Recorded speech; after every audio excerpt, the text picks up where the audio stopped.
Bueno, yo creo, María, no sé qué opinas, yo creo que vayamos dando la introducción, voy a presentar al doctor José María Carrillo para los que nos acompañan. Soy reiterativo en un punto, si tienen alguna inquietud, comentario alguno en la sección de preguntas y respuestas la pueden hacer o levantan la mano y al final de la presentación del doctor Carrillo, pues podríamos ir resolviendo algunas de las inquietudes que tengan mientras vamos teniendo, digamos que más participantes que se adhieran.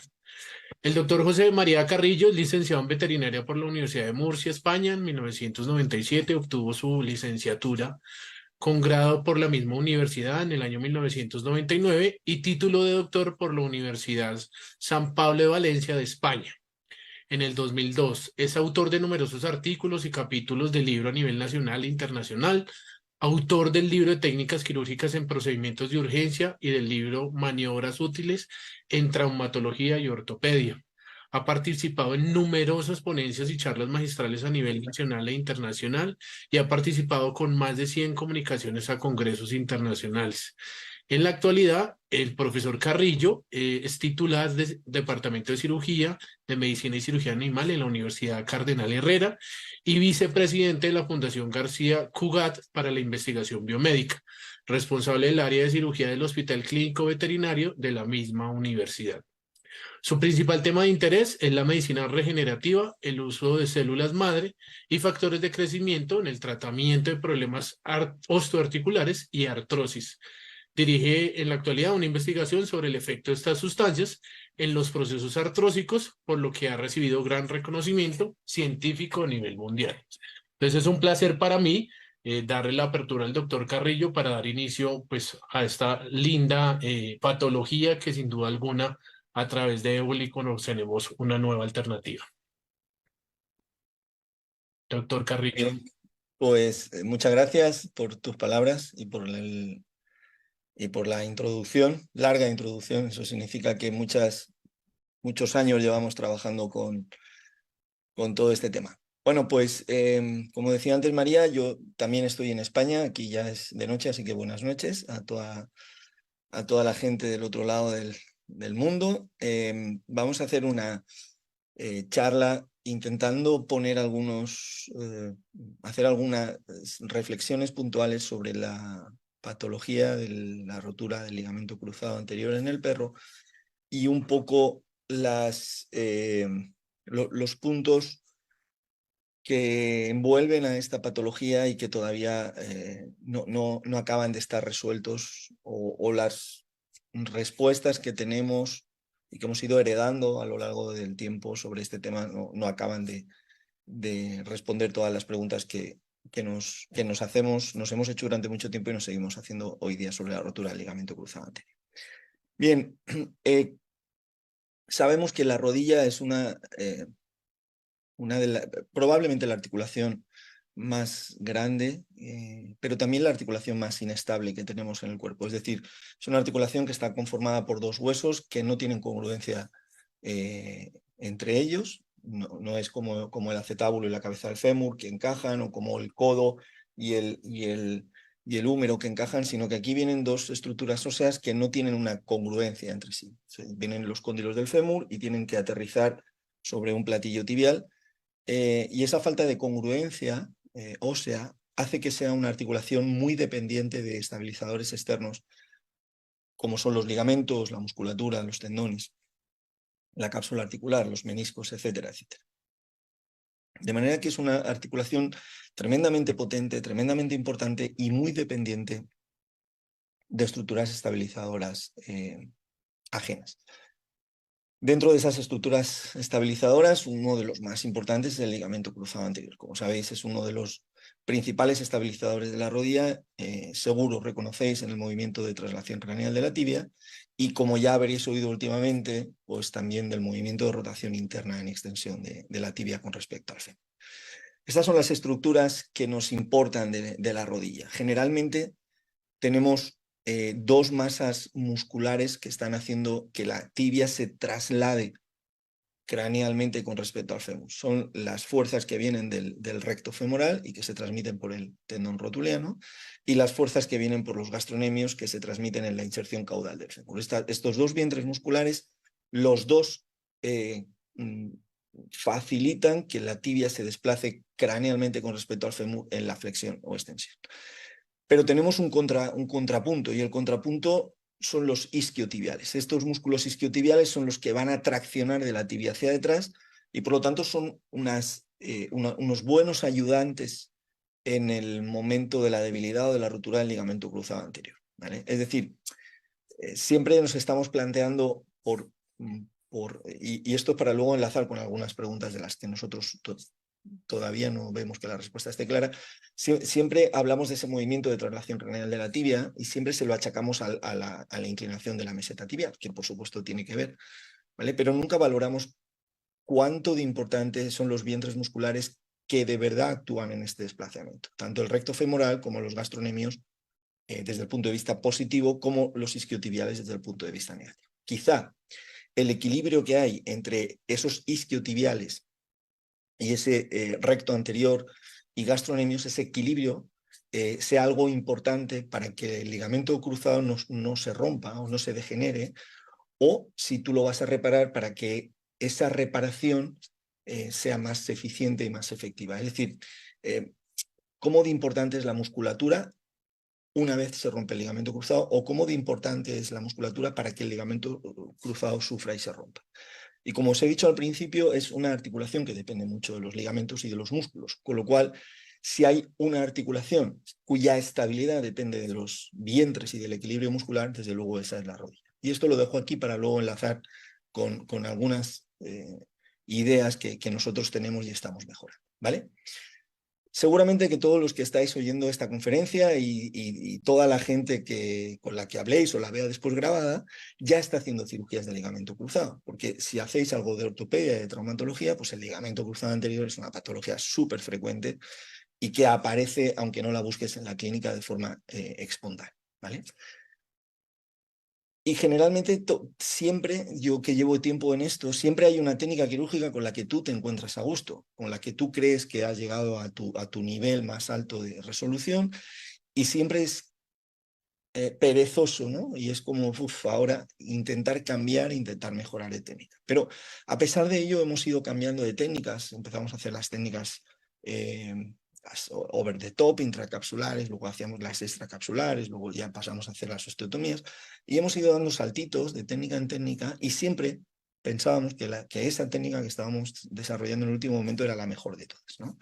Entonces, una de las grandes cuestiones es por qué vamos a buscar otra técnica, o por qué a día de hoy, que yo me siento seguro, o me siento con unos buenos resultados con la técnica que estoy haciendo, ¿por qué tengo que buscar una técnica? ¿Vale?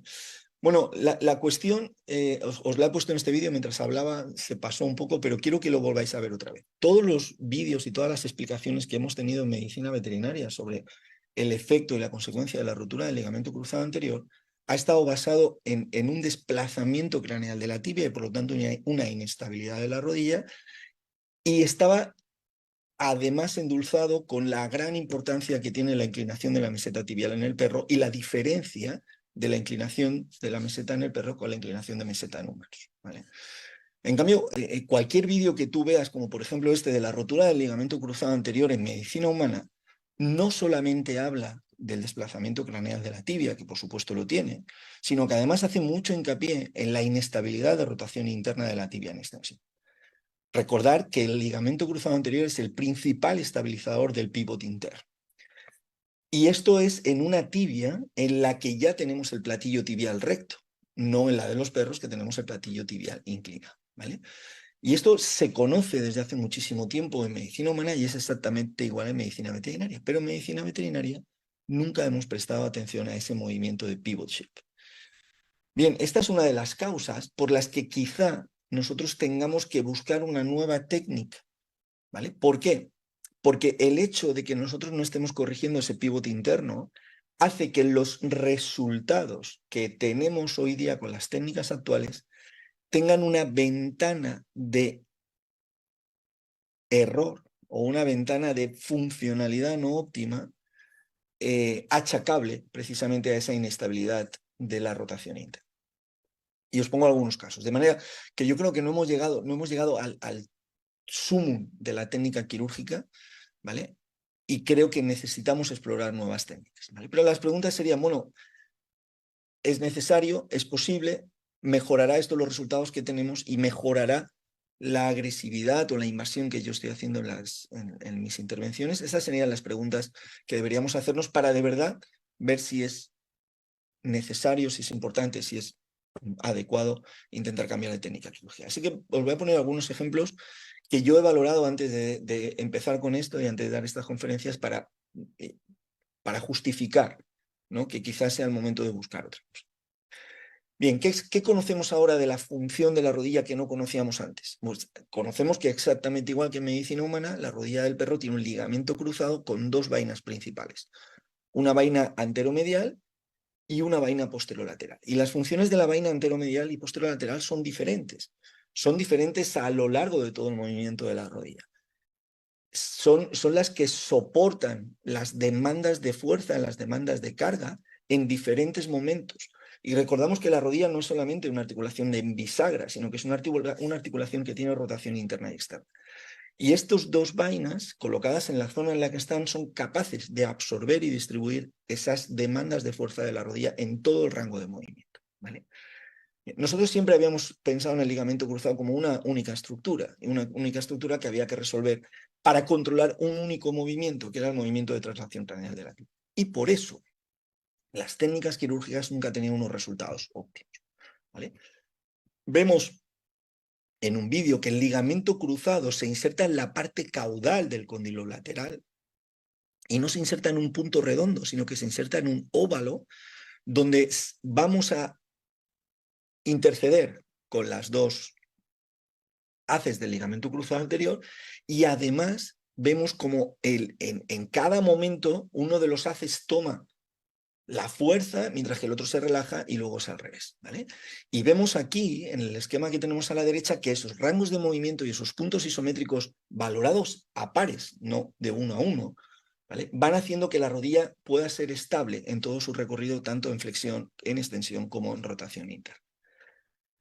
Y conocemos, como lo tenéis esto en los textos, ¿vale?, conocemos que el haz posterolateral es el responsable de la estabilización de la rodilla en extensión completa y es el responsable de controlar el pivote interno, mientras que el anteromedial es el responsable de la traslación craneal de la tibia más allá de los 30 grados. De manera que hay un haz que es muy importante en la extensión y un haz que es muy importante en la flexión, ¿vale?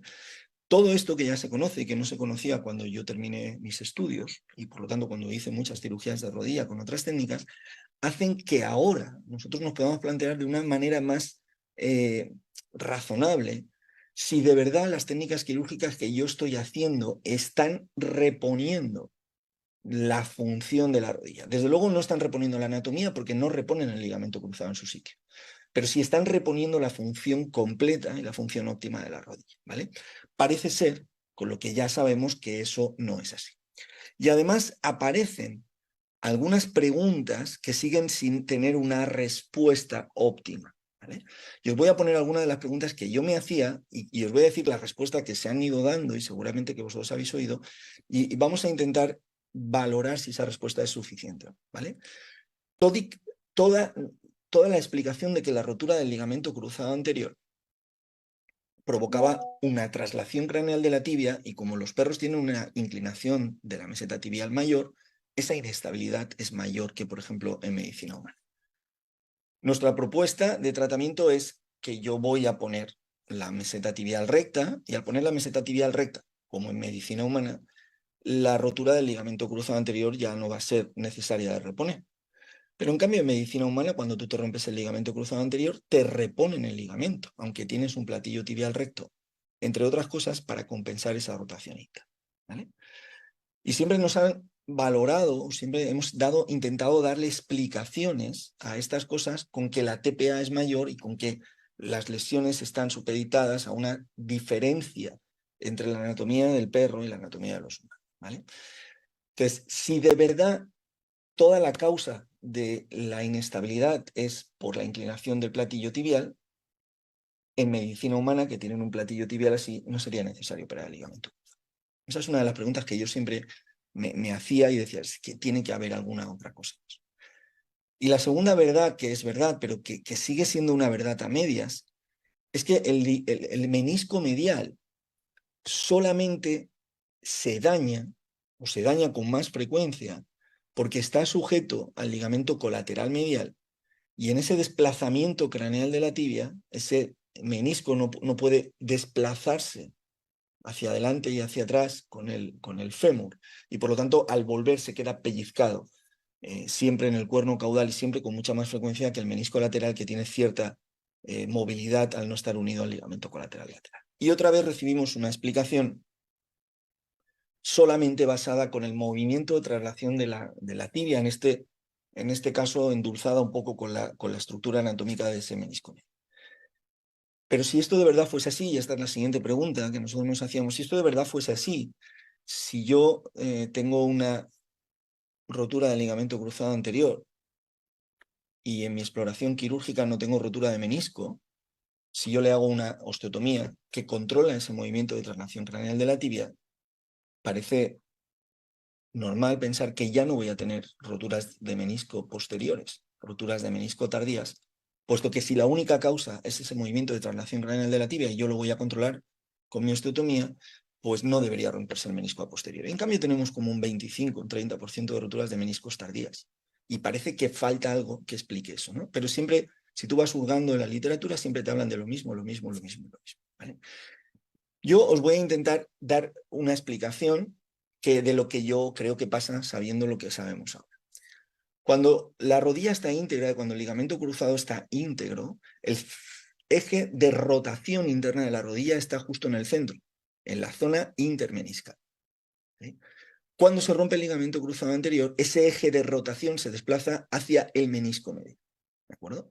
Si yo reparo solamente la función de traslación craneal de la tibia, sigo sin reparar este eje de rotación, que no se va a desplazar al centro, puesto que no está repuesto el ligamento cruzado anterior y va a seguir estando desplazado hacia la cara medial del menisco.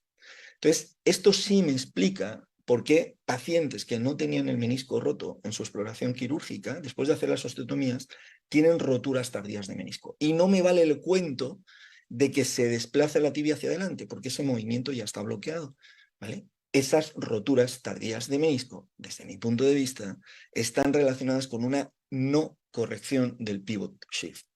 Y esa no corrección del pivot shift hace que esos movimientos de rotación desgasten y rompan y desgarren el menisco medio, ¿vale? Y son cosas que hemos ido viendo y hemos ido asumiendo poco a poco, pero que ya la gente lo asume y asume que las osteotomías tienen un déficit bastante importante en ese tipo de cosas. ¿Qué ocurre? Que no todos los pacientes muestran esos déficits con una cojera evidente. Y por ahí vamos zafando, como dicen mis amigos argentinos, muchas historias, pero ya hay cosas que no se pueden esconder, ¿vale?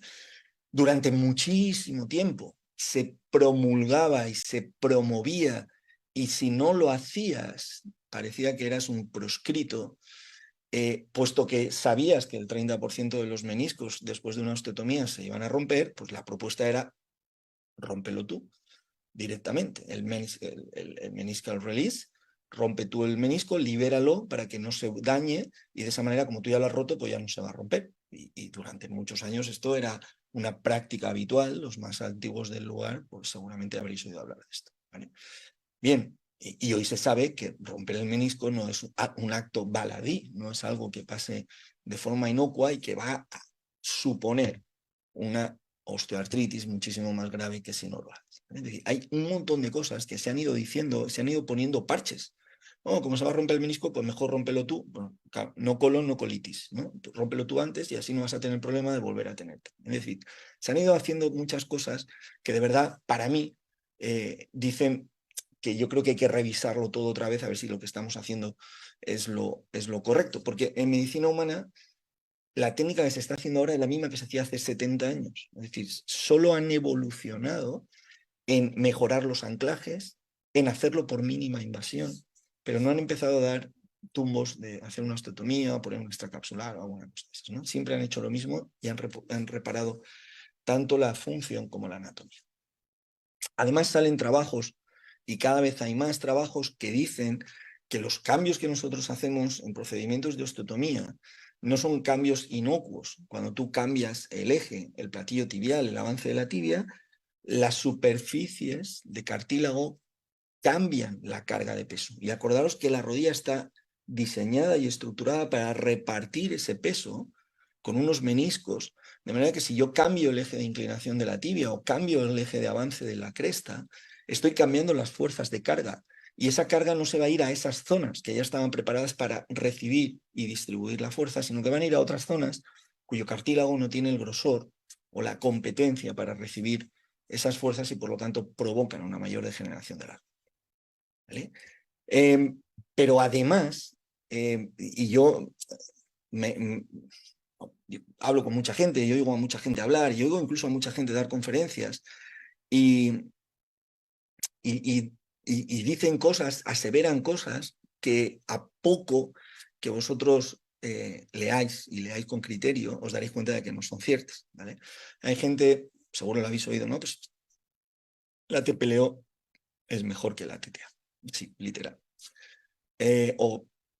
O al revés, me da igual, ¿no? O al revés. No, porque hay un trabajo de 20 perros que dicen, mirad, yo trabajo en la universidad, estoy muy acostumbrado a hacer investigación y a publicar trabajo, podéis leer trabajos que hemos hecho nosotros por ahí, y los trabajos hay que saber leerlos, y hay que saber valorarlos, y hay que saber criticarlos de forma constructiva, ¿vale?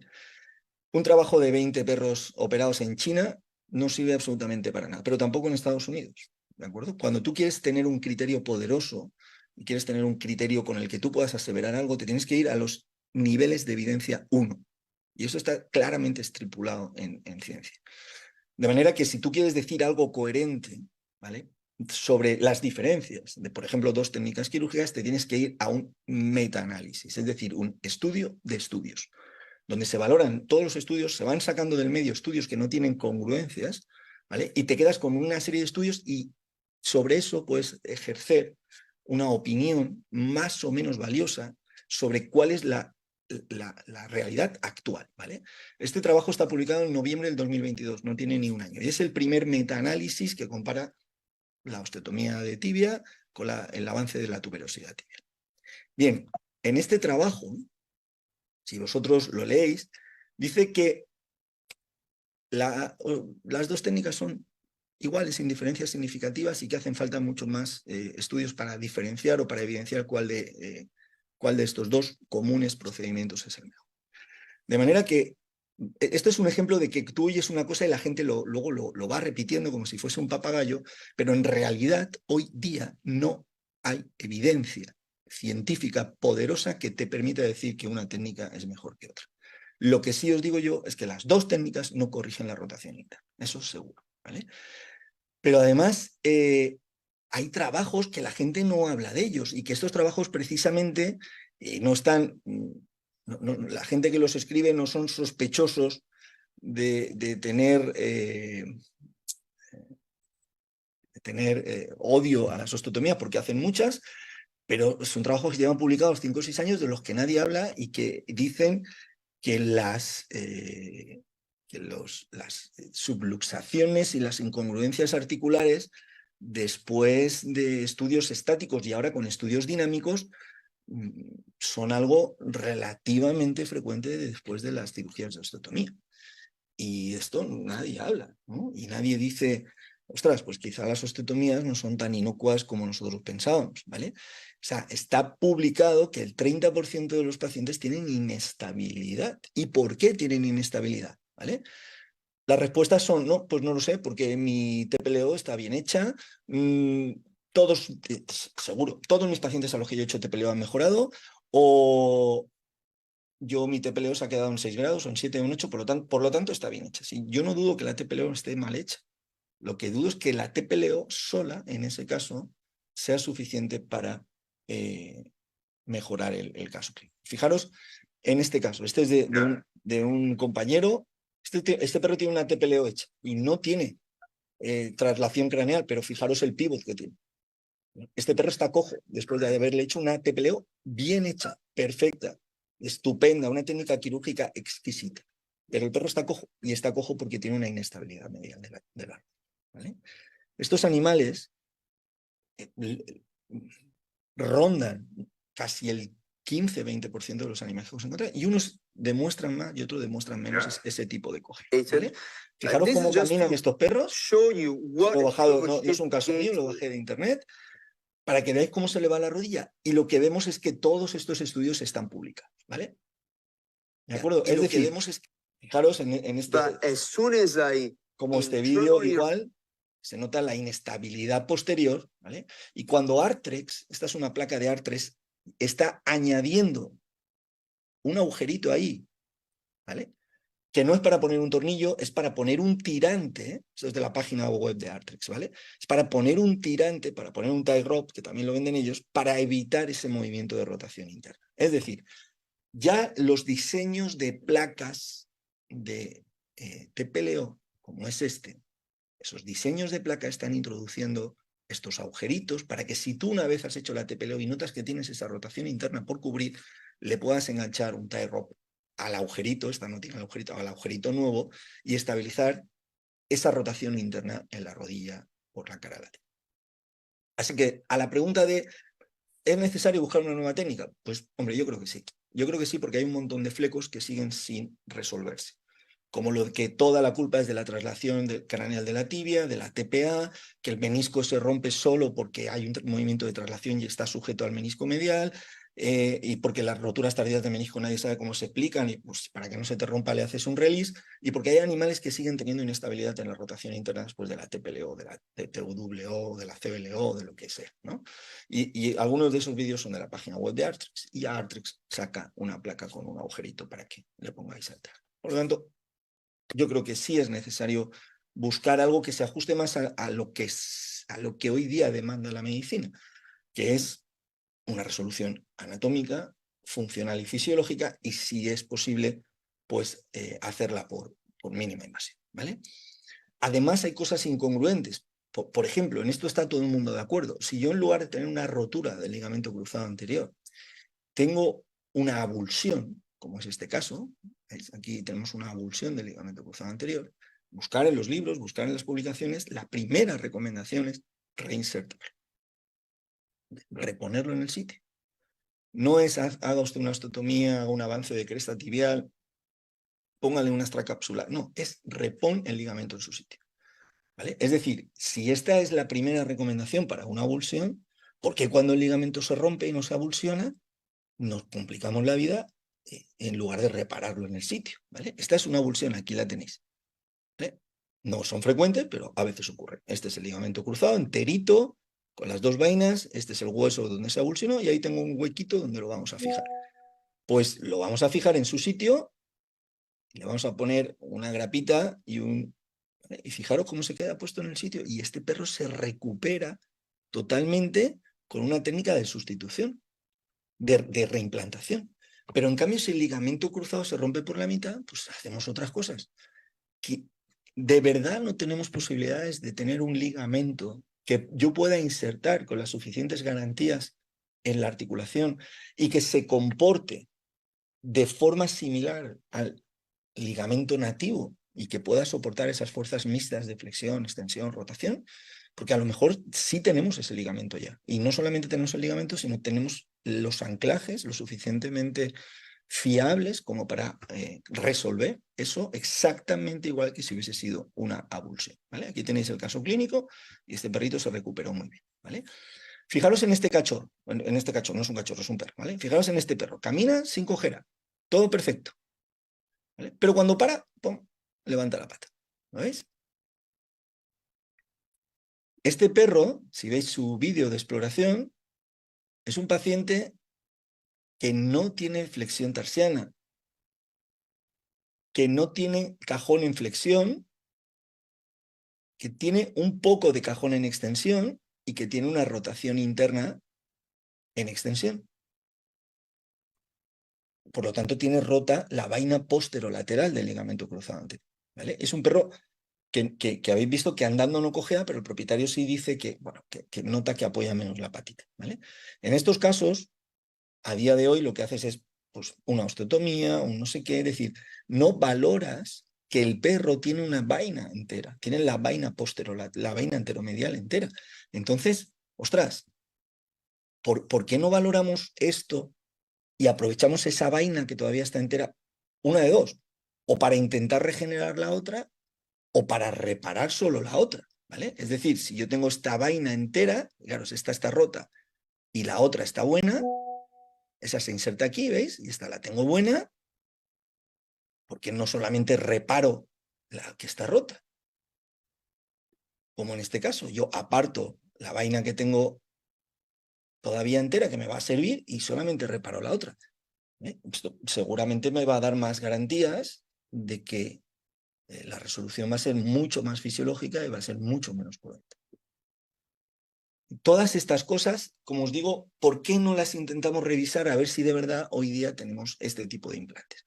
Y bueno, pues sí están este tipo de implantes. Y por suerte no son implantes que se hayan fabricado para veterinaria. Son implantes que se están utilizando en medicina humana. Este ligamento es la 8ª generación ya, es decir, ha ido evolucionando en los últimos 20 años. Y a nosotros nos llega ya un ligamento que está muy evolucionado, no solamente en diseño, no solamente en resistencia, sino en calidad de materiales y en colocación, pasadores y todo lo demás. Es decir, por una vez heredamos de medicina humana cosas que ya están bien estudiadas y bien hechas, ¿vale? Esas fibras libres van a permitir que esos movimientos mixtos de los que hablábamos antes y que tú solamente puedes asumir con 2 vainas, puesto que no hay 2 puntos isométricos, esa es otra mentira que nos hemos estado comiendo años y años, no hay 2 puntos isométricos, sino que hay 4 puntos que entre los 4 se hacen una isometría. Entonces, si yo quiero sustituir esos 4 puntos por un ligamento que voy a insertar en 2 puntos, las fibras del medio tienen que ser fibras libres para que puedan comportarse de diferente forma. Si yo lo sustituyo con una cuerda, pues esa cuerda habrá momentos en los que no pueda asumir esas fuerzas mixtas y la palabra isometría en ese caso no tiene sentido, ¿vale? Fijaros, este es el ligamento de un perrito que le pusimos hace 5 años, murió de un linfoma, tuvimos la suerte de poder recuperar la rodilla para ver cómo ese ligamento se había integrado en la rodilla, fijaros cómo se mete en el hueso y fijaros en el corte histológico cómo se mete ahí dentro y cómo se engloba dentro del hueso y se integra perfectamente, ¿vale? Estos son los cortes histológicos, donde se ve esto blanco son las fibras del ligamento, lo demás es tejido conectivo, fibrina, que hace que englobe el ligamento. Con lo cual, pues parece ser que sí, parece ser que hoy tenemos los implantes y tenemos la posibilidad de colocar un ligamento en la zona anatómica que por su diseño se va a comportar igual que el ligamento nativo. Y además tenemos la posibilidad de tener una fijación fiable y estable y compatible con este sistema, ¿vale? Así que, ¿cómo lo hacemos? Pues hacemos un túnel en el fémur, en la zona de inserción del ligamento cruzado anterior, hacemos un túnel en la tibia, en la zona de inserción del ligamento cruzado anterior, paso una sutura con la que yo voy a comprobar que esos puntos se colocan en la zona, abro comillas, isométrica, que sería el centro de los 2 puntos isométricos. Ya os he dicho que con una cuerda no podemos hacer una isometría perfecta, pero sí la podemos hacer con un ligamento con fibras libres. Comprobamos que esos puntos son correctos, como estáis viendo aquí en el vídeo. Esto en el taller práctico vais a aprender cómo se controla esta posición de isometría y cómo se corrige en caso de que no esté correcta, ¿vale? Cómo comprobamos que esa cuerda se va a comportar, como hemos dicho antes, se va a tensar de los 15 grados a los 0 grados y luego se va a relajar en los grados finales. Y si ese punto es correcto, pues ya vamos a sustituir la sutura por el ligamento definitivo. Y el ligamento insertado en 2 puntos, ¿vale? Acordaos que necesitaríamos 4 puntos, pero insertados en 2 puntos y al tener desde el punto A hasta el punto B las fibras libres, va a ser capaz de comportarse como un ligamento nativo, adaptando en cada momento la tensión a la demanda de la rodilla, ¿vale? Entonces ahí vamos bajando el ligamento hasta que todas las fibras libres se ubiquen desde la salida del fémur hasta la entrada de la tibia. Ese es nuestro segundo punto crítico de la cirugía. Y el tercer punto crítico es fijar el ligamento y darle la tensión. Ahí le estamos dando la tensión al ligamento, tensión suficiente para bloquear la traslación craneal de la tibia para bloquear la rotación interna en extensión y que permita tener una flexión y extensión completa de la articulación, ¿vale? Es decir, que no tenga ninguna desviación ni ninguna tensión extra hacia un sitio o hacia otro. Ese sería el último punto. Ahí ponemos el tornillo y terminamos nuestra cirugía, que la podemos hacer con 4 tornillos, como estáis viendo aquí, o se puede hacer con 2 tornillos en los casos de esto. Así que a la segunda pregunta de si es posible cambiar la técnica a una técnica que reponga de forma funcional y anatómica la función de la rodilla, pues la respuesta es que sí. Hoy día es posible, tenemos ligamentos muy competitivos, muy compatibles, muy estudiados y muy evolucionados para este tipo de cosas. La siguiente pregunta sería si vale la pena, ¿no? Si hacer esto me va a dar mejores resultados o peores resultados que lo que tenía antes. Bueno, pues nosotros estamos haciendo un estudio de todos los casos que hemos operado con la técnica de resolución intracapsular, en este caso de Boli, y tenemos la suerte de poderlos comparar. No lo tenemos publicado, pero tenemos la suerte de poderlos comparar. Es decir, nosotros subimos a los perros a una plataforma al mes, a los 3 meses, a los 6 meses y al año, como todos los artículos que están publicados de osteotomías, y ahí podemos ver, como veis en este caso, cómo apoya el perro, en estación, cómo desplaza su centro de gravedad, cómo descarga, fijaros, la pata izquierda en este caso, ¿vale? Y cómo va desplazando su carga hacia un sitio y hacia otro. Lo podemos ver en estático. Este es otro, este tiene operada la posterior derecha, se puede ver fácilmente. ¿Vale? Al mes, todavía no le ha crecido el pelo de la punción lumbar. Pero también lo puedo ver en dinámico. Fijaros en estático. En estático, este perro al mes, esta pata apoya un 7%. Este perro al mes, en la pata, apoya un 5%. ¿Vale? Estos animales están operados con 2 técnicas diferentes. Y tú me podrías decir, pues no hay ninguna diferencia. Pues, efectivamente, a lo mejor no hay ninguna diferencia. O a lo mejor sí, ¿vale? Vamos a ver cómo es el estudio en dinámico. Fijaros el perro en dinámico, cómo camina. Fijaros que cuando el perro está en estático, están operados de la rodilla, ellos tienden a levantar una patita, ¿vale? Como esta es mi patita mala y me la llevo un poco, tienen seguramente más atrofia muscular, y me la llevo un poco, compenso y desplazo el peso hacia el otro lado. Pero esos animales cuando empiezan a caminar, su rodilla es estable y por lo tanto ellos la apoyan y parece que no cojean más o menos a la misma velocidad y en el mismo paso. Este es el perro A y vamos a ver el perro B.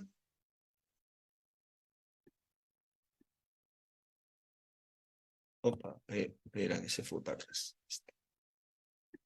Se ha metido aquí dentro, perdón. ¿Vale? Vamos a ver el perro B, que era el mismo que habéis visto antes, ¿vale? Muy bien, si os fijáis, hemos registrado todos los pasos de uno y de otro, y fijaros en esto, ¿vale? Esta es en dinámico. He visto que en estático no hay mucha diferencia, pero fijaros en dinámico, ¿vale? Este paciente tiene 70, 70, 30 y 32, ¿vale? Acordaos que este tenía, la patita que estaba operada era esta, ¿de acuerdo? Y tú dices, bueno, pues este perro, la carga normal es 60, 60, 40, 40, ¿vale? Tú dices, bueno, pues este perro recarga un poco más hacia adelante. Bueno, está bien. Y en cambio, sus 2 patas de detrás cargan más o menos igual, ¿vale? Este otro perro se ha adaptado de forma diferente a su cirugía. En estático los 2 están igual, levantan la patita un poquito, como habéis visto, pero este perro lo que hace es que desplaza el peso hacia la parte izquierda.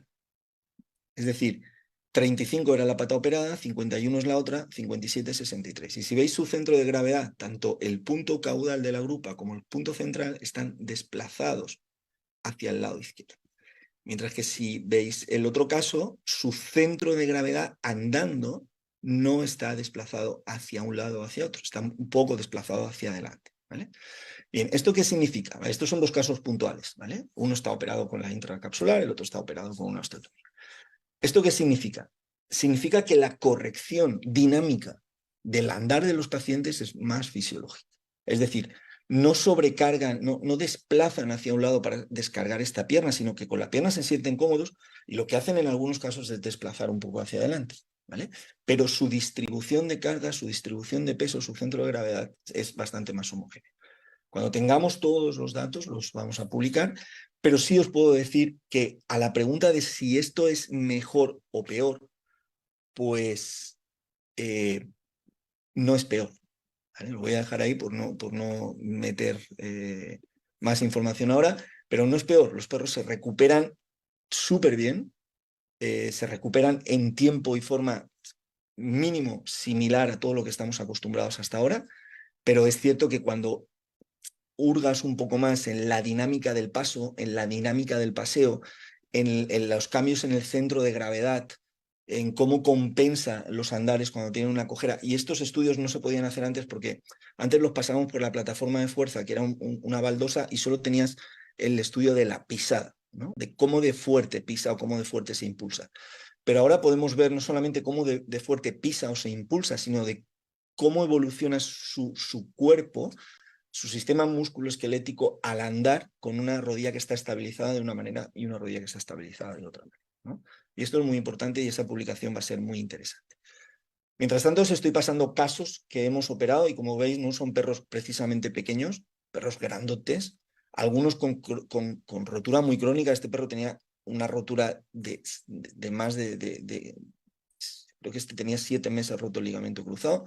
Tuvimos que hacer una menistectomía en este muchacho y fijaros que a las 10 semanas, todavía está viva esta perrita, la operamos con 7 años y tiene 12. Yo creo que es el dogo alemán que más vive y la vemos porque es de una trabajadora nuestra del hospital y os aseguro que su función en la rodilla es perfecta. Nunca jamás le hemos tenido que dar ninguna medicación ni para osteoartritis ni nada. Es una perra que articularmente está bien para la edad que tiene. No es un caso que nosotros tengamos ahí recurrente. Se operó ya hace 6 o 7 años y su funcionalidad es perfecta a pesar de tener una menistectomía prácticamente total del menisco y tener una rotura crónica de mucho tiempo. Es decir, hemos operado perros de mucha variabilidad, no nos hemos limitado a perritos con una rotura de 15 kilos, con una rotura muy nueva, sino que hemos puesto este implante, lo hemos puesto a prueba, como decimos nosotros, y la verdad es que los resultados pues están siendo buenos.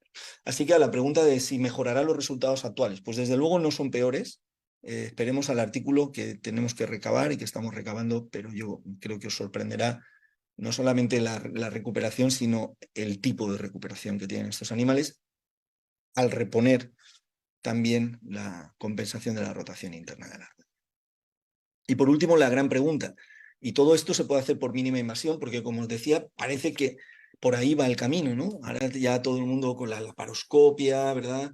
Antes abríamos para quitar un ovario y tal, y ahora se hace todo por laparoscopia. Parecía que en veterinaria la laparoscopia no iba a tener mucho sentido porque los perros se recuperan más o menos bien, pero pues cada vez se hace más, y lo mismo con la artroscopia, ¿no? Y lo que os decía antes, en medicina humana se han pasado los últimos 70 años insistiendo en la misma técnica, pero depurándola y haciéndola cada vez mejor y cada vez con menos invasión. Así que quizá el camino sea ese, es decir, vamos a hacer una técnica quirúrgica que sea mínimamente invasiva. Y desde luego hacer osteotomías no parece ser mínimamente invasivo, aunque lo hagamos con una incisión pequeña, ¿no? Parece siempre, sed sinceros, y siempre que cuando oísteis esto por primera vez dijiste, ostras. Y desde luego si tenéis algún amigo médico o algo y se lo contáis, te dirá, ¿eh? Que es lo que nos pasa a nosotros por trabajar con médicos, ¿no? Nos dicen, cuidado con eso, que a ver qué va a pasar. Así que, bueno, pues esto es lo que nosotros hacemos cuando tenemos una rodilla. Da igual el tamaño que sea y da igual la técnica que nosotros vayamos a utilizar, ¿vale? Esto es un perrito chiquitito al que le hicimos una sutura extracapsular, pero metemos el artroscopio, miramos los meniscos, comprobamos que no tengamos una rotura de menisco en ese momento, vemos cómo está la rótula, vemos cómo está el cartílago, vemos los restos de ligamento cruzado, y luego le hacemos la técnica quirúrgica que nosotros queramos. Da igual que sea una TPLO, que sea una TPA, que sea una extracapsular o que sea una técnica de reparación del ligamento. Es decir, la artroscopia ya forma parte de nuestra exploración rutinaria en la rodilla. Y esto no era así hace 10 años, pero esto significa que estas técnicas están llegando y están llegando para quedarse. ¿Qué ocurre? Si yo fuese capaz de reponer el ligamento cruzado por artroscopia, al igual que se hace en medicina humana, pues entonces parece como que el círculo se cierra, ¿no? Yo tengo ya tengo la posibilidad de reparar el ligamento cruzado en su zona anatómica. Lo puedo reparar con un diseño fiable, con unos amarres fiables que permitan la carga inmediata de peso, que esto para nuestros pacientes es importante porque no puedo dejar un tiempo de maduración del injerto como en medicina humana, pero además lo puedo hacer por mínima invasión, ¿no? Entonces, esto parece que es como ya el cierre del círculo y yo creo que es hacia donde deberíamos ir. Desde luego nosotros en la universidad, desde que vimos que los resultados por técnica abierta, que os la he pasado muy rápido para que la vieseis, eran buenos, el siguiente peldaño era poder hacer esto por mínima invasión o por artroscopia. Así que, bueno, pues claro que se puede hacer por artroscopia. Al final todo es entrenar y todo es disponer, ¿eh? Entonces, lo mismo que habéis visto antes, entramos por artroscopia a hacer una revisión de la rodilla y bueno, y si todo va bien, pues podemos reponer el ligamento cruzado por artroscopia. No solamente reponerlo en su zona anatómica, sino reparar la función completa de la rodilla, incluida su rotación interna. Así que esta es la técnica quirúrgica, es un vídeo que grabamos ya hace unos años, hemos hecho más, pero siempre estamos liados y cuando no tenemos tiempo de hacer otro montaje, os prometo que haremos otro. La técnica quirúrgica es igual que medicina humana, es hacer una limpieza de la grasa de Hoffa, esa grasa infrapatelar, para poder examinar bien las zonas de inserción del origen, que ya os puse antes un vídeo en la cara lateral del cóndilo femoral, y de la inserción en la tibia, cerca del ligamento intermeniscal. Una vez hemos quitado la grasa, podemos ver esos muñones que nos van a servir de referencia para hacer nuestras perforaciones. Acordaros, en la técnica abierta perforamos el muñón, pues aquí en la artroscopia igual. Afeitamos un poco para poder ver bien esas superficies y poder perforar ese muñón y pasar por el medio nuestro ligamento protésico. Aquí a la derecha aparece el cruzado posterior, muy identificable siempre. Esta es la fosa del cruzado, el cruzado posterior queda allí, y ahí vamos a hacer nuestra primera tunelización. Esta aguja va a perforar el cóndilo femoral y va a salir en la cara lateral de la rodilla y saldrá la aguja, perforará la piel y saldrá por la piel. Y lo que vamos a hacer es, sobre esta aguja haremos un ojal y bajaremos hacia la articulación con una broca acanalada, ¿eh? Si hacemos el agujero de forma retrógrada, ¿vale? Ahí lo veis, aquí hemos hecho un ojalito y con ese ojal, con una broca acanalada, bajamos y ahí con el artroscopio vamos a ver cómo viene la broca, que será la perforación del primer túnel. Ahí aparece la broca y ahí tenemos el primer túnel. Bueno, ahora vamos a pasar a aquel hilo, aquella sutura con la que luego haremos las pruebas de isometría, y esa sutura la agarramos y la sacamos por el puerto de trabajo. Un puerto de trabajo que queda en la cara media. Esa es la sutura, que nos va a servir de guía para esas pruebas de isometría, pero también de guía para tirar del ligamento definitivo. Una vez hemos hecho el primer túnel, vamos a hacer el segundo. Vamos a cambiar la óptica, vamos a buscar la zona de inserción del ligamento cruzado en la tibia. Aquí lo encontramos. Vamos igual a afeitar un poquito hasta que encontremos la zona que nos gusta para perforar esa tibia. Y esa perforación saldrá por aquí, por la cara medial, por la piel. Igual haremos un ojal y de forma retrógrada entraremos en la rodilla con la broca haciendo el segundo túnel.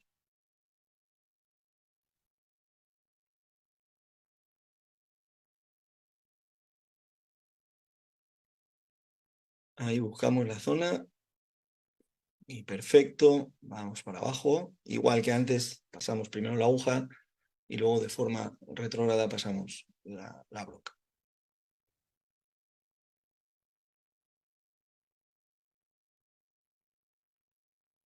Ya está la aguja dentro, y al igual que en el caso anterior, ahí llega la broca, ya tenemos el segundo túnel. Lo que hacemos en cirugía abierta es que el mismo hilo que viene del túnel femoral es el que metemos por el túnel tibial. En artroscopia no lo podemos hacer, así que lo que hacemos es pasar otro hilo desde abajo y ese segundo hilo lo sacamos por el mismo puerto de trabajo. Ahí entra el segundo hilo, el que viene de la tibia, lo vamos a sacar por el mismo puerto por el que viene el hilo del fémur, y luego lo que vamos a hacer es anudar uno con otro, y al tirar pues ya tenemos un solo hilo con el que poder hacer las pruebas de isometría, con el que poder hacer el pase del ligamento definitivo. ¿Vale? Salen los dos por el mismo puerto. Ahí los anudamos, tiramos y ya tenemos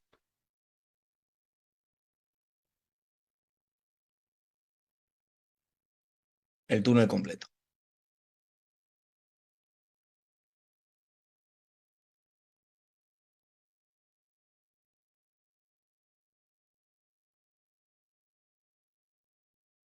Hacemos las pruebas de isometría y ahora lo único que nos queda es tirar para introducir el ligamento. Y como lo tenemos bajo visión directa, yo voy a poder comprobar cuándo están las fibras libres en su sitio. Además, comprobarlo de forma mucho más precisa que incluso en cirugía abierta. ¿Veis? Ahí va bajando el ligamento, esa es la zona trenzada. Esa zona tiene que quedar fuera de la articulación, porque si no, recordar que no va a poder asumir esos movimientos mixtos de rotación, flexión y extensión. Y en el momento en el que veamos que llegan las fibras libres, nos vamos a asegurar de que esas fibras se queden desde la salida del túnel femoral hasta la entrada del túnel tibia. Esto es fibra libre ya, la bajamos un poco más, subimos el telescopio para arriba para asegurarnos de que desde la salida del túnel hasta la entrada en el otro túnel todo es fibra libre, que es la que me va a asegurar que ese comportamiento, ahora lo vamos a ver incluso, que ese comportamiento se puede llevar a cabo a pesar de no tener dos puntos de inserción para dos vainas, sino tener uno arriba y uno abajo. Ahí le damos la tensión suficiente para bloquear ese movimiento de traslación craneal, caudal y rotación interna, pero no tanta tensión como para evitar la flexión completa de la rodilla. Y ahí lo vemos, en extensión completa no se ve el ligamento cruzado, queda detrás, igual que en la anatomía normal, y cuando yo flexiono la rodilla, ahí aparece ese ligamento que hemos puesto y vemos cómo se comporta como un ligamento cruzado normal. Estas fibras de delante están más tensas en el momento de la flexión y las de atrás quedan un poco más relajadas, mientras que si yo extiendo la rodilla, las de atrás van a empezar a tomar más tono y las de delante se van a relajar, y si yo la roto hacia adentro, las de atrás tomarán más tono y las de delante se relajarán. De manera que la rodilla queda estable, no solamente en estático, sino en dinámico, pero en estable en todas las posiciones y en todos los puntos de demanda de fuerza. Y eso hace que cuando tú lo metes en una plataforma dinámica de fuerza, no solamente valora la carga o el impulso, ¿vale? O la presión pico, sino que además valora el balanceo, que valora el desplazamiento, te das cuenta de que sí que son movimientos claramente importantes. Bueno, fijaros, este perrito son 24 horas después de hacerle la artroscopia, ya está cargando un poquito de peso, pero si lo vemos aquí a las 6 semanas, ahí está, como su recuperación es una recuperación perfecta en este cachorrete, ¿vale? Así que a la última pregunta de si esta técnica además la podemos hacer por mínima invasión, pues la respuesta es que sí, ¿vale? Está claro que a todo esto, que cuando, como os decía antes, cuando tú estás haciendo una técnica con la que te encuentras seguro, con la que te encuentras bien, con la que tus resultados no son malos, siempre cuesta darle una vuelta a todo, ¿no? Y decir, ostras, si me voy a poner ahora con esto, y además sí es cierto que esta técnica es una técnica, siempre lo digo, es una técnica sencilla de hacer, no es una técnica complicada, pero es una técnica demandante. Es para gente que sepa lo que es una rodilla, gente que haya operado rodillas, gente que entienda lo que es el ligamento cruzado, gente comprometida con una cirugía detallista, ¿vale? No es complicada, pero es muy demandante. Al igual que tú haces una osteotomía y dices, quería dejar en 6 grados, pero se me ha quedado en 7. Da igual, en 8, da igual. Este tornillo no coge la segunda cortical, da igual. No, aquí no. Aquí si la técnica no está bien hecha, al ser una técnica de resolución anatómica donde cuenta todo lo que habíamos dicho, cuentan los músculos, cuenta la tracción, cuenta todo lo demás, pequeños fallos pueden hacer que el mecanismo no funcione bien. Pero es cierto que es una técnica que cada uno de esos puntos que os he dicho, la isometría, la tensión y la colocación de esos son puntos que tú puedes comprobar y tú puedes corregir dentro de la cirugía. No son cosas que te encuentres a posteriori, ¿vale? Son cosas que tú ves y que tú corriges en cada sitio. Así que no es una técnica complicada, pero sí es una técnica demandante y para hacerla cirujanos que estén empezando en este tema, ¿vale? Bueno, como resumen, siempre termino con la misma paradoja. Estos son mis perros, mi familia tiene Basset Hound, les gusta salir a pasear así, uno detrás de otro, y salen así. Y yo siempre pensaba, siempre pienso que lo que este perro de aquí no se va a encontrar delante es lo que el perro de delante no ve o lo que el perro de delante no quiere. Si tú quieres encontrarte algo nuevo, si tú quieres descubrir algo nuevo, tienes que salirte de la fila. Tienes que ser ese perro que se sale de la fila y que empieza a buscar otras cosas, a hablar con gente que sabe más que nosotros. Yo tengo la suerte de trabajar con médicos y me han enseñado mucho, me siguen enseñando mucho. Eh, y de explorar nuevas cosas, no para el beneficio propio al final, porque es para el beneficio de la profesión, para el beneficio de nuestros pacientes. Así que yo en la universidad estoy obligado a esto, ¿eh? O sea, a mí me va en mi puesto de trabajo el investigar, en innovar y en todo lo demás. Pero creeros que si no fuese algo en lo que yo no creyese o lo que me hubiese dado mal los resultados, es algo que habría dejado ya en el camino, como he dejado muchas otras cosas. Si llevamos ya 8 años con este tema es porque los resultados son muy buenos, son prometedores y yo no, Evolis no es una empresa mía. De hecho, nosotros pagamos los ligamentos cuando los ponemos exactamente igual, pero sí os animo a que por lo menos exploréis este tipo de cosas porque yo creo que es algo que desde luego ha venido para quedarse, pero creo que cada vez va a tener más presencia y más aplicaciones en medicina veterinaria. ¿Abrimos un turno de preguntas o...? Doctor Carrillo, gracias, gracias bueno, por su maravillosa presentación. Creo que como usted lo dice, nada está escrito. Hoy en día la tecnología y el avance de la ciencia nos permite tener muchas opciones e ir valorando qué vamos viendo bien y qué vamos no viendo tan bien para irla mejorando. Entonces, para continuar a los que nos acompañan, ahí en el chat lo tenemos abierto por si tienen alguna inquietud para aprovechar al doctor Carrillo. Ya es tarde, o sea que hagámoslo un poco rápido porque para ellos ya es tarde. O si quieren hacer alguna pregunta, también tenemos la opción de habilitarles el micrófono. Entonces, no sé si alguno tenga una inquietud para ir ya, digamos que cerrando el proceso. Guillermo, sí, hay dos personas que han levantado la mano. Aquí veo Listo. dos preguntas, si queréis las Sí, puedo leer yo, ¿vale? A ver, ¿las lees, Chema? yo las veo, sí, William Ah, Andrade. vale, exacto. Un paciente con rotura del ligamento cruzado anterior y luxación de rótula concomitante, ¿se puede realizar las correcciones en las dos a la vez? Sí, siempre y cuando la corrección pero bueno, esto es igual en cualquier técnica, siempre y cuando tu corrección de la luxación de rótula sea una troquleoplastia y una transposición de cresta tibial. Si lo que quieres hacer es una osteotomía de fémur o una osteotomía de tibia correctivas, no, pero ahí no puedes hacer ni esa ni otras. Es decir, nosotros hemos operado varios animales, surcoplastia, troquleoplastia, transposición de cresta de tibia y embolido. Perfecto, sin ningún problema, se corrige sin complicaciones. Si ya tienes deformaciones de hueso que quieres corregir, pues probablemente no, porque en la zona de la osteotomía es por donde te tiene que entrar el tornillo y ahí tendrás que buscar otra opción. ¿Vale? Limitación de tamaño. No hay limitación de tamaño. Si tienes un perrito de 800 gramos, pues ya en sí es complicado, pero yo creo que a partir de 3 kilos no hay ningún problema y para arriba nosotros hemos operado, como habéis visto, perros de 75, de 80 kilos, las dos rodillas y no hay problema. ¿En qué casos no se debe utilizar la técnica? Es una buena pregunta. Mira, esa pregunta me gusta mucho porque siempre nos pregunta lo de la rótula y todo lo demás. Pues mira, nosotros aquí donde yo estoy, te voy a decir los casos en los que yo no uso la técnica o no la tengo como primera opción, ¿vale? Unos te van a hacer un poco de risa, pero así lo hago. Como es una técnica que depende mucho de la musculatura, y esto es importante porque es muy importante la rehabilitación en esta cirugía, ¿vale? Igual que las osteotomías las hacéis y el apoyo mecánico mejora, como queda todo un poco igual, os he dicho que mientras no tenga una musculatura completa, el ligamento va a estar soportando demasiada carga. Igual que se rompió el ligamento nativo, se puede deslizar el ligamento protésico. Así que es importante recuperar la musculatura. Entonces, los animales que no tienen y no van a tener una buena musculatura, me lo pienso.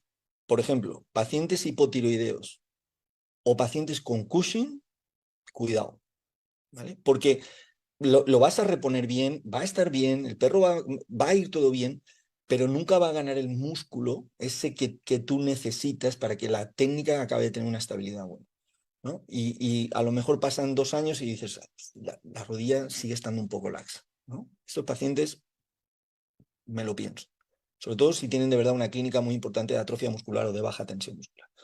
Nosotros tenemos la suerte de poder hacer electromiografía y ver este tipo de cosas, ¿vale? Pero sería una cosa a valorar. Pacientes que, por ejemplo, nosotros tenemos la leishmaniosis aquí como enfermedad endémica. Entonces nosotros a todos le hacemos una prueba de leishmania. Si tiene leishmania, no lo operamos y lo tratamos y lo operamos una vez está curada la leishmania. Estamos un mes de tratamiento de leishmania y luego lo operamos, ¿vale? Nunca operamos animales que tengan leishmania y le hacemos test a todos. Y esta es la que te va a causar un poco de risa. Si el perro está operado de la otra pata con otra técnica, le hacemos la otra técnica. O sea, si este perro ya se operó de una TPLO, le hacemos TPLO en la otra pata. Y si se operó una TTA, bueno, si se operó una TPLO y fue bien, si tuvo complicaciones, no. Pero si fue bien, le operamos con la misma técnica que se operó la anterior, ¿vale? Y esto es una decisión mía, que soy el jefe del servicio, y lo hacemos así. ¿Por qué? Porque si cambias la técnica y tienes alguna complicación, lo que te va a decir el propietario es ¿por qué cambiaste la técnica? ¿Vale? Y esto es algo muy mío, ¿de acuerdo? Pero, por ejemplo, ahora tenemos un beagle, un perro nuestro de la universidad, María lo sabe, que se rompió un cruzado, lo operó un compañero, no es un cirujano de los que tenemos allí, le hizo una TPLO y luego se rompió el otro cruzado y entonces le hicimos un ebolia, ¿no? Y ahora lo tenemos con las 2 patitas operadas, cada una con una técnica, y lo pasamos por la plataforma y lo podemos comparar, pero ese es un perro nuestro, así que ahí podemos decidir qué técnica le hacemos a cada uno, ¿no? Pero quizá, respondiendo ya seriamente, quizás sean esos animales que tienen patologías que puedan influir en la tensión muscular, ¿no? Eso yo creo que es lo más importante y ahí me lo pensaría. Si luego le puedo dar mucha buena fisioterapia, no, pero si son perros que no van a estar con una buena fisioterapia, a lo mejor es importante valorar eso. ¿Qué diferencia ve usted con la TTA, TPLO, Ebolig y con cuál le parece mejor por su experiencia? Ahora te hablo con mi experiencia, ¿vale? Y me dejo las objetividades fuera porque no te puedo decir algo hasta que publiquemos los trabajos que estamos haciendo. En la universidad somos varios cirujanos que hacemos diferentes técnicas. En la universidad se hace de todo, porque las universidades son así, ¿no? Y dentro de la universidad hay gente que tiene sus prioridades, ¿vale? Pero en el servicio, la primera técnica que se valora es Ebolig. Ahora mismo, es la primera técnica de elección. Si hay algo que hace que no sea recomendable, valoramos otra. Pero si no, hoy para nosotros es la primera técnica de elección. Porque es poco cruenta, o sea, porque se puede hacer por mínima invasión, porque repone la anatomía y repone la función por completo, y porque en caso de tener complicaciones, por no hacer la charla larga, y en caso de tener complicaciones, que las hay, como todas las técnicas, son complicaciones infinitamente menos graves que las que están en osteotomías, infinitamente menos. Por lo tanto, todo parece ser bueno para nosotros y para el paciente. Y además, las recuperaciones que estamos teniendo son recuperaciones muy buenas, ¿vale? Entonces, como primera elección, nosotros planteamos esto. Si el propietario del perro es un médico, y más si es un médico traumatólogo, no se nos ocurre hablarles de osteotomías. Nunca. Directamente va a Ebolig. Ese ya puede tener problemas en la musculatura, todos los del mundo. Ese le hacemos una técnica de reparación. Porque no entienden. Hemos tenido ya algún problema con algún médico que dice, pero estáis locos. Y bueno, entiendo que ellos piensen así. Entonces, esa es un poco la forma en la que tenemos. Pero a nosotros en los últimos 7 años ha pasado a ser la primera técnica de elección probablemente en nuestras proposiciones. ¿Alguna sugerencia para lo que podría surgir como escurrimiento del ligamento? Para que el ligamento no se escurra, una seguridad es poner 4 tornillos en lugar de 2, ¿no? Esto, hay estudios, María los puede pasar, pero vamos, eso no hacía falta hacer estudios. Si tú cuelgas una chaqueta de 2 perchas, pues va a resistir más que si la cuelgas de una percha, ¿vale? Pero yo siempre digo lo mismo. Esto, María a veces me riñe con estas cosas.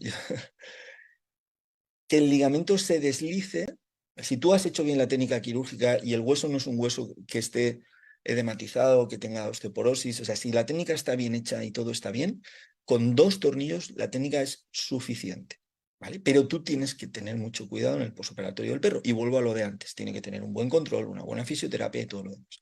Si tú le pones 4 tornillos, las posibilidades de que se deslice van a ser menos.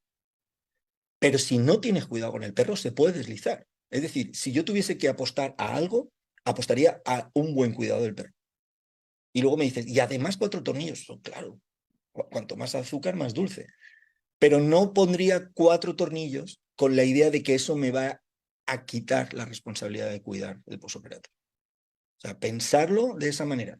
Esta es una técnica quirúrgica que el que la haga tiene que comprometerse con un posoperatorio de 10 semanas, 12 semanas, 8 semanas, con un control del perro, caminar, rodillera, porque tiene que volver a ganar músculo. Hasta que no vuelva a ganar músculo, no va a estar óptimo. Y cuando tú al propietario le dices, ya está dado de alta, el propietario piensa que le puede tirar la pelota 100 veces al perro. Y el perro va a hacer eso sin tener buena musculatura y igual que en medicina humana, se va a hinchar la rodilla, va a hacer líquido, se va a enganchar. Igual que si tú te operas del cruzado, andando estás bien y de repente el primer día vas y te pones a jugar al pádel. Cuando vuelves se te pone la rodilla como una morcilla y no es porque esté inestable, es porque tu musculatura no está desarrollada y tu rodilla no puede soportar todo eso. Entonces, pon 4 tornillos, pero no pienses que por poner 4 tornillos te vas a evitar a tener un control bueno posoperatorio. O sea, eso para mí es vital, ¿no? Es muy importante. ¿Podría usar esta técnica en gatos? Sí, claro. Aunque pese más de 2,5 kilos, 3 kilos, sí, sin problema. La gente siempre me pregunta lo de los gatos. Yo abro un debate ahora, que yo no sé. ¿Cuántos gatos habéis visto con rotura de ligamento cruzado? Porque los gatos, yo los que he visto es porque les ha pasado un camión por encima. Pero roturas espontáneas, yo no sé si habré visto en mi vida 1 o 2 gatos con rotura espontánea del cruzado. Os prometo que no he visto muchos. He visto traumáticos. Esos tienen roto el cruzado, el lateral y tal, pero o aquí en España no vemos muchos gatos con rotura espontánea del cruzado, la verdad.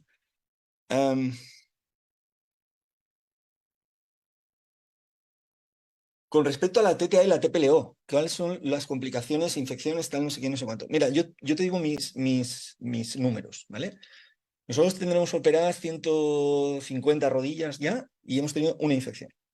Una infección de una artritis séptica, que se corrigió con un lavado articular y antibióticos. No le quitamos el implante y el implante nunca se soltó y la rodilla nunca se quedó inestable, ¿vale? Pero esa es una complicación seria. En ese caso, lo peor que puede pasar es que tengas que quitar el implante y que se te quede una rodilla inestable, que cures la infección y que después le hagas una técnica quirúrgica diferente. Esa es, yo creo que es la mayor complicación.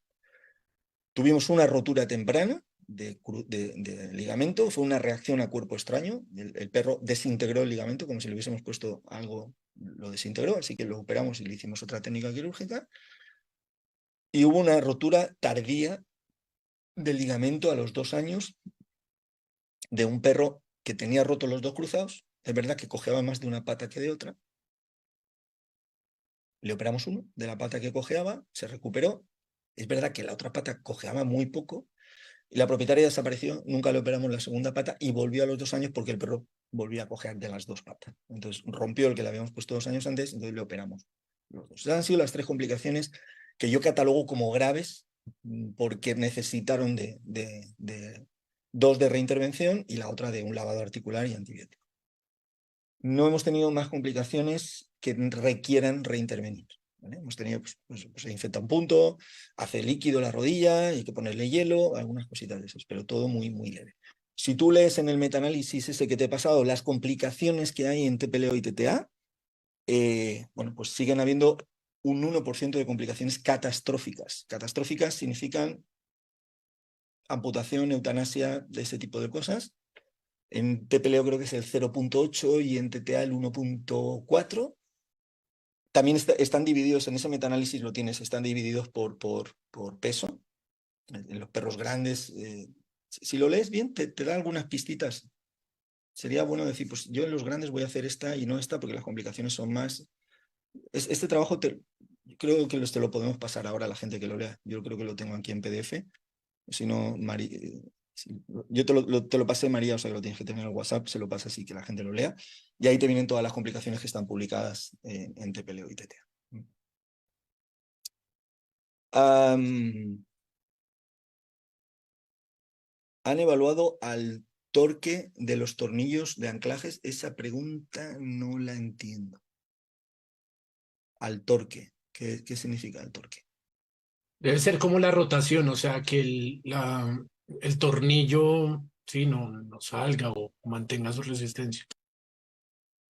Sí, hay estudios mecánicos. También María te los puede pasar ahora. Estudios mecánicos de resistencia, 2 a 4 tornillos, el tiempo del anclaje y todo lo demás. A ver, ¿qué más preguntas? ¿Por artroscopia colocan 2 tornillos o 4? Yo coloco 2, pero tengo un amigo que coloca 4. Lo que hace es que luego hace una ventana arriba y le coloca otro más arriba y otro más abajo. Yo las que hemos hecho por artroscopia las hemos hecho con 2.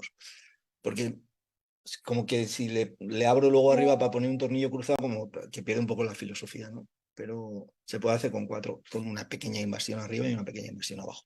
Abajo es muy poquito porque es simplemente prolongar un poquito el corte, el corte por el que se ha hecho el túnel tibial. Arriba sí que tienes que abrir un poquito más porque tienes que bajar al cuerpo del fémur y hay que abrir un poquito, pero no abres la articulación, ¿no? Entonces la heridita se quedan 3 grapitas arriba, 3 grapitas abajo. No.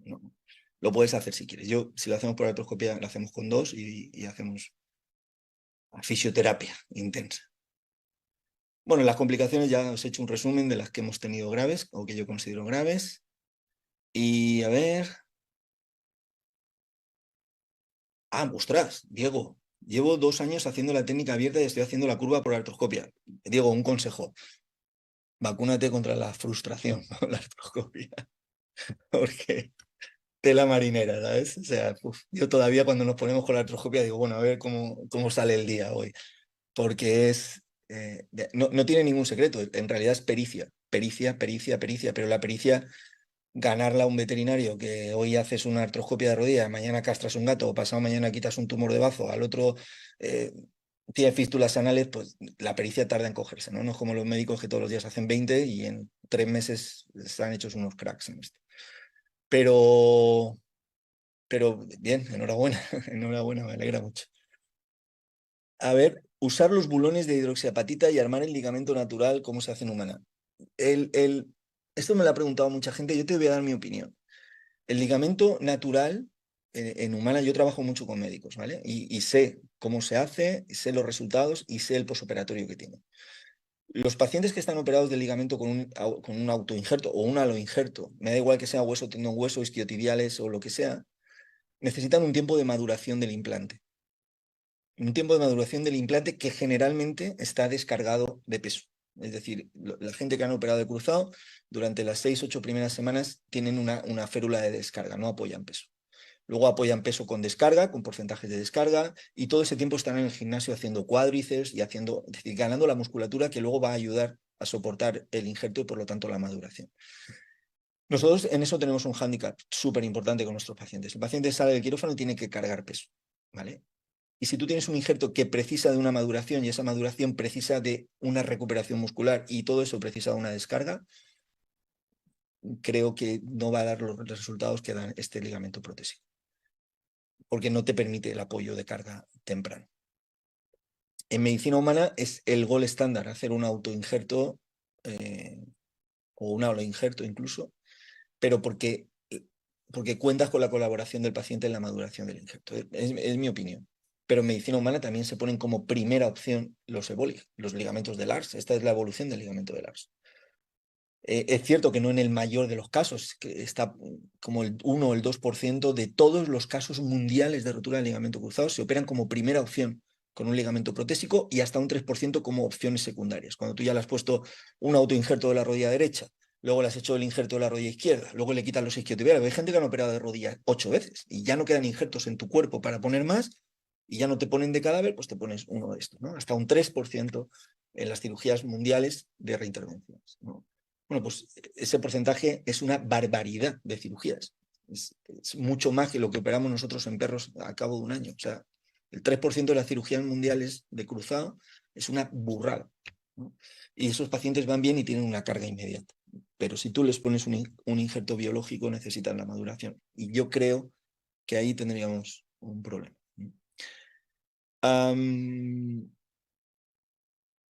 Protocolo de asepsia antisepsia, pues como el de cualquier cirugía de trauma.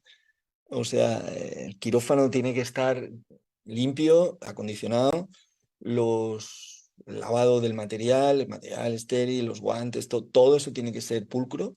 Pensar que vais a poner un implante textil dentro y ese implante, pues al ser poroso, tiene más posibilidades de contaminarse que un implante metálico, que también se contamina, ¿vale?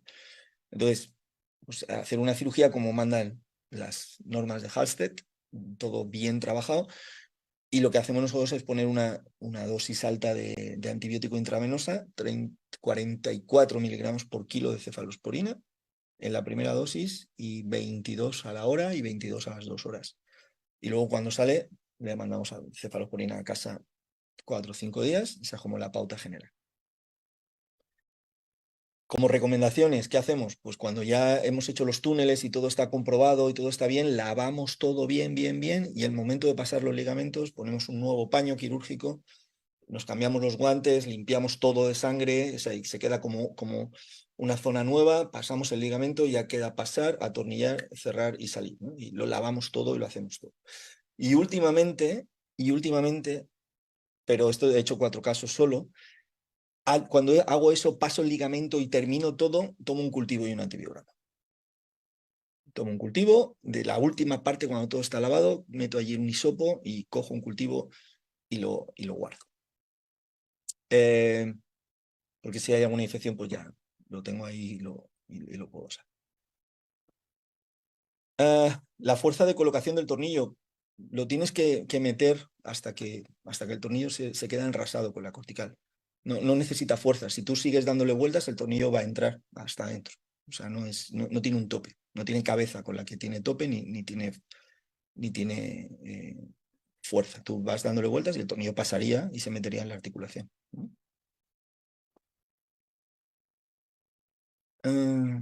A ver, espera que me salta una aquí.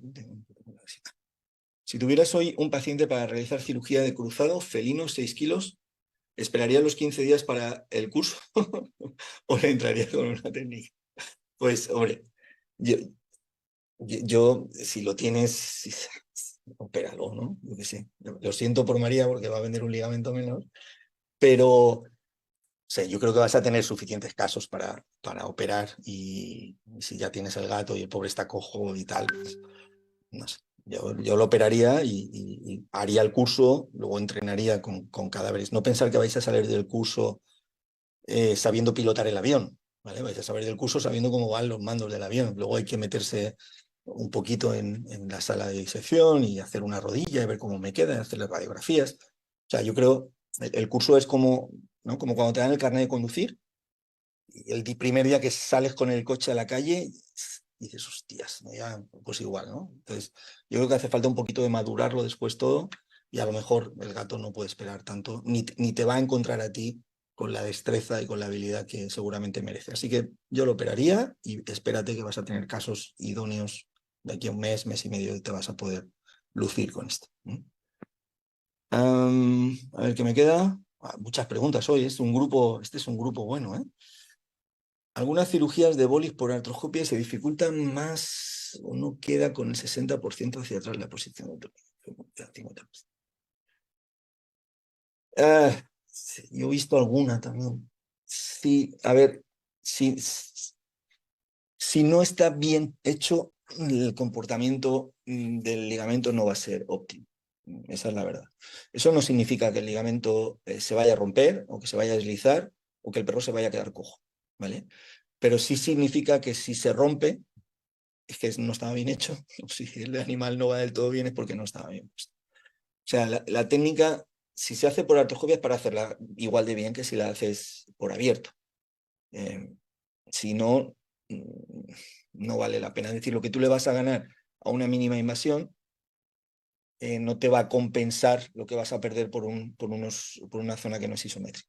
No sé si me explico lo que quiero decir, ¿vale? Entonces, si la haces por artroscopia, tiene que estar bien hecha. Si no, os va a dar las mismas complicaciones que si la haces mal por cirugía abierta. O os puede dar las mismas complicaciones. ¿En qué situaciones se realiza la técnica abierta sobre la artroscopia? Esta pregunta es súper fácil. Cuando no la podemos hacer por artroscopia, la hacemos en abierto. Yo sueño con hacerlas todas por artroscopia, pero la vida es muy complicada para para el veterinario y nos falta destreza, esa es la verdad. O sea, nos falta destreza. Hay días que todo sale bien, os pasa en el quirófano, ¿no? Hay días que la cirugía sale en rodas y dices, hostia. Y hay días que dices, no puede pasar nada más en esta cirugía, se te para el motor, se cae el tornillo, cuando ya lo tienes reducido salta un fragmento, o sea, pues la cirugía es así. Y cuando no tienes la suficiente destreza y no la adquieres porque no tenemos todo el tiempo que nos gustaría, pues muchas veces te atrascas. Y cuando te atrascas, pues la abrimos. Esa es la respuesta. Pero lo ideal es hacerlo todo por artroscopio. En eso soñamos, en eso estamos. Bueno, Y ya doctor, creo yo que con creo esta que acabamos, ¿no? 18. nutrido estuvo esa guía de preguntas y respuestas. Bueno, agradecerles a los que están acá, invitarlos.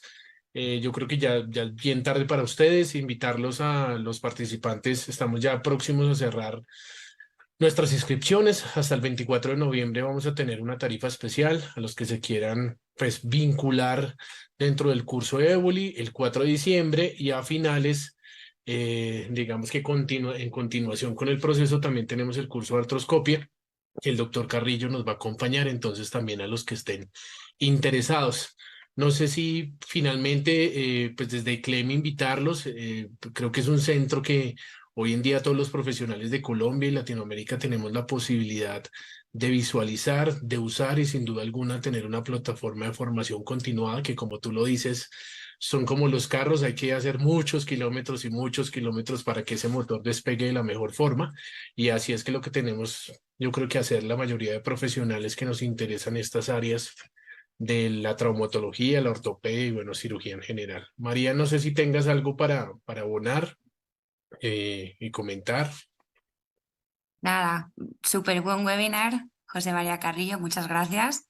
Y nada, yo pensaba que pondríamos como algunas fotos del centro Y o vamos a algún... compartirlo para mostrarles a todos, para terminar. Para, no sé si algunos ya conocen, me cuentan si ven el centro, si ya están viendo completamente la pantalla.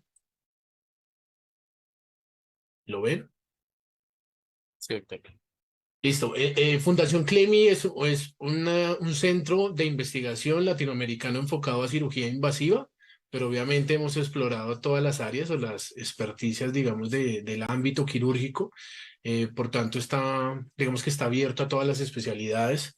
Dentro de los servicios que tenemos de línea de investigación y educación, pues manejamos tres pilares, pues para los profesionales que están aquí presentes y es trabajar en modelo cadavérico, en modelo animal vivo frente a ciertas condiciones que ya tenemos estipuladas en el centro o por pieza anatómica. Esas son digamos que las tres modalidades que podemos abordar. Dentro del proceso, pues estamos validados como centro de investigación por el Ministerio de Ciencia y Tecnología del país. Estamos en curso para ser centro de educación por el Ministerio de Educación y dentro de un año tendríamos la certificación ALAC, que es una certificación internacional que se tiene para centros en donde se desarrollan actividades académicas o investigativas con animales. En Europa, pues ya hay muchas instituciones certificadas y en Estados Unidos también. En el país solo hay una, que es la Universidad Javeriana, y esperamos que nosotros seamos la segunda institución con esta certificación. Finalmente, pues digamos que dentro de los procesos, invitarlos a todas las líneas de investigación y educación que puede tener el centro. Estamos orientados a los profesionales, estudiantes de pregrado y posgrado, a la academia y a la industria como tal, en este caso como Evoli, que quiso, digamos que unirse de forma conjunta con nosotros a desarrollar esta actividad y ver toda la plataforma que vamos a tener estructurada para ustedes. Nosotros tenemos varias salas modulares acopladas según la necesidad. Nuestro énfasis sin duda alguna es ortopédico, somos hijos de la Sociedad Colombiana de Ortopedia y Traumatología y próximamente creería yo que también otro hijo que es la Sociedad Colombiana de Ortopedia y Traumatología Veterinaria que se llama SCOVET, próximamente a lanzarla y aquí digamos que tenemos toda la infraestructura para desarrollar actividades de lujo desde el ámbito quirúrgico. Entonces, fácilmente tenemos 5 salas de entrenamiento en donde podemos albergar casi 8 estaciones de trabajo con un aforo en promedio de 40 personas por sala. Esto va a depender obviamente de la técnica, del abordaje y todo lo que queramos realizar, pero pues está abierto a todos ustedes y pues a cualquier profesional que quiera desarrollar la actividad. Nuestro énfasis, sin duda alguna, está integrado, pues somos una institución que presta servicios a línea humana y hoy en día, bajo mi dirección, a la línea veterinaria, en términos fortalecidos hacia la integración quirúrgica, que quiere decir que el profesional pueda tener todas las herramientas en donde en su ámbito natural, como lo decía el doctor Shema, muchas veces puede pasar que nosotros aprendemos artroscopia y salimos y terminamos operando otra cosa. Entonces, lo que queremos hacer es que podamos tener una continuidad en otros centros o en otras instituciones donde hay una recurrencia de patologías mucho mayor y que el profesional no pierda esa línea de educación solo en hacer el curso, sino que pueda hacer una profundización mucho más con casos o con algún colega que tenga una mayor experiencia. Finalmente, todo está orientado a que los desarrollos que estamos estructurando tengan un énfasis investigativo, es decir, que también invitarlos a que no solo se eduquen, sino como el doctor Carrillo, tengamos mucho estudio, muchos resultados, positivos y negativos, sin duda alguna son resultados, lo que permite contribuir pues, a una buena casuística y a generar pues, una buena resolución. El centro, digamos que está dotado con mucha tecnología, no sé si el video se ve, creo que muy corto además, me cuentan. El centro tenemos 17 torres de laparoscopio, perdón, de las cuales 6 son de última tecnología 4K. Tenemos 4 arcos en C de última tecnología marca Siemens. Tenemos 12 microscopios de alta tecnología. Tenemos radiología, endoscopía según la necesidad. Entonces el centro, digamos que está dotado según los requerimientos que tengamos de las especialidades. Finalmente, digamos que dentro de la integración de nuevas tecnologías, pues hemos podido abordar, creo que esto no se va a ver muy bien, pero es como las nuevas tecnologías de torres, tanto en la línea laparoscopia o la línea invasiva, lo cual, como decía el doctor Carrillo, pues va a depender un poco de toda esa destreza y eso es lo que buscamos, que nosotros los profesionales nos acerquemos a esas nuevas tecnologías o a esa nueva instrumentalización que hace mucho más fácil el proceso quirúrgico. Finalmente, invitarlos de nuevo, hacerles una invitación extensiva a que nos puedan acompañar en estos talleres. Va a ser una experiencia inolvidable, se los hablo también desde mi experiencia de trabajar muchos años con médicos humanos dentro de la línea de educación e investigación.